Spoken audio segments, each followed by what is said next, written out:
Почитувани граѓани, гледате дека советничката група на ВМРО-ДПМН е на своите места како советници за да се одржи седница на Советот на општина Штип. Меѓутоа, иако на претходната седница укажавме на шверцерското однесување и донесување на одлуки и закажување на седници од страна на СДСМ, сепак сведоци сме сега дека и денес и оваа седница во минута до 12 ја закажа да биде онлайн. Без да издржат квалитетни консултации со опозицијата, со ВМРО-ДПМН и коалицијата. Тие закажа оваа седница само под една причина, дека заради заштита на здравјето на луѓето поради коронавирусот. Короната на сите ниво на власта овој момент е алиби на власта. На сите ниво на власта.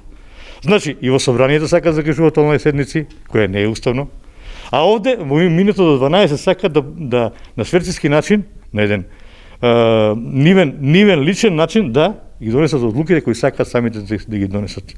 Меѓутоа, ВМРО-ДПМН протестира на овој начин на работа, нема да ги прифаќа ваквите одлуки и нема да учествува во донесувањето на одлуки кои се донесуваат на овој самоволен начин. Опозицијата е тука, ВМРО-ДПМН е тука, Социјалдемократскиот сојуз се нема, у 5 за 12 ја презакажуваат онлайн седницата. Додека во исто време бараат и веќе тргнаа на работа хронично болните, текстилните работници одат на работа, тие сакат нивните седници да ги држат од кревет, од спалната соба.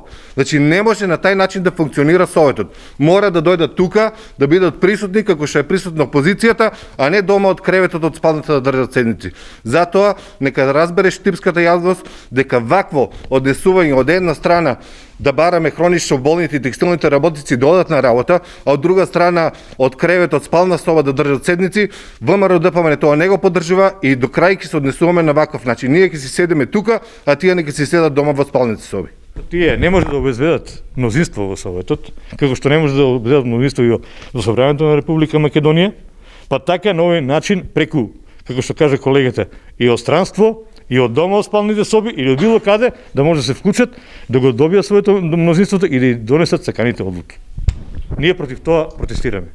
Нашиот став е јасен, кога можат текстилните работници да бидат физички на своите места, кога можат учениците од трето оделение да бидат присутни, целата општинска администрација да е физички присутна. Не знам каде е проблемот, 20 советници да се соберат во било која сала во општината и да одржат седница во која што ќе има плодна дискусија, бидејќи свесни сме дека онлайн седниците има негативен импакт врз квалитетот на дискусијата, врз транспарентноста во носењето на одлуки пред граѓаните, а секако граѓаните се тие кои што треба од прва рака да бидат запознаени каква е состојбата во јавните претпријатија, со кои проблеми се соочува во овој период и какви одлуки носи Советот на општината.